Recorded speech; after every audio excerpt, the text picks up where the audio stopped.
السلام علیکم ورحمۃ اللہ وبرکاتہ۔ کیسے ہیں آپ سب پیارے بچوں؟ اللہ تعالیٰ سے دعا ہے کہ اللہ تعالیٰ آپ کو ایمان اور صحت کی بہترین حالت میں رکھیں۔ الحمدللہ ہم نے اب تک سورۃ الفاتحہ میں اللہ تعالیٰ سے ہدایت مانگی اور یہ دیکھا کہ ہدایت کیسے ملے گی۔ تو ہمیں پتہ کیا چلا کہ قرآن ہی وہ کتاب ہے کہ جس سے ہدایت ملتی ہے۔ اور اللہ تعالیٰ نے قرآن میں کیا فرمایا؟ ہم نے اس قرآن کو نصیحت کے لیے آسان کر دیا ہے، تو کوئی ہے جو نصیحت حاصل کرے؟ تو ہمیں کیا کرنا ہے کہ اس قرآن کو سمجھ کے پڑھنا ہے، کیونکہ اس کو تو اللہ تعالیٰ نے آسان بنا دیا ہے ہمارے لیے۔ تو کوشش کریں گے نا آج سے ہم سب انشاءاللہ۔ اور رسول اللہ صلی اللہ علیہ وسلم نے فرمایا قرآن اللہ کی کتاب ہے، جو اس کی پیروی کرے گا ہدایت پر رہے گا، اور جو اسے چھوڑ دے گا وہ گمراہ ہو جائے گا۔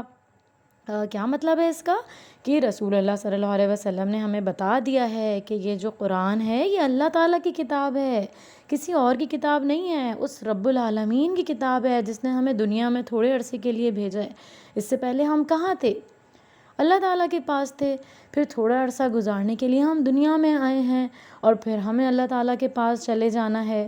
تو یہ دنیا ایک ایگزام کی جگہ ہے ہمارے لیے، جیسے ہم ایگزام دیتے ہیں نا اسکول میں، پھر ہمارا رزلٹ آتا ہے، تو اسی طرح ہم دنیا میں بھی ایگزام کے لیے آئے ہیں، اور پھر اس کا رزلٹ آئے گا دا ڈے آف ججمنٹ، یعنی قیامت کے دن۔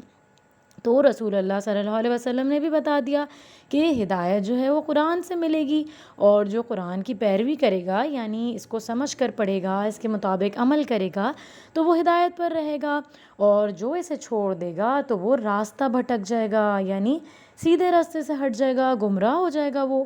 تو ہمیں انشاءاللہ قرآن کو سمجھنے کی کوشش کرنی ہے۔ سمجھیں گے نا آپ سب بچے میرے ساتھ؟ انشاءاللہ ہم بہت اچھی سی کوشش کریں گے تاکہ اللہ تعالی ہم سے خوش ہو جائیں۔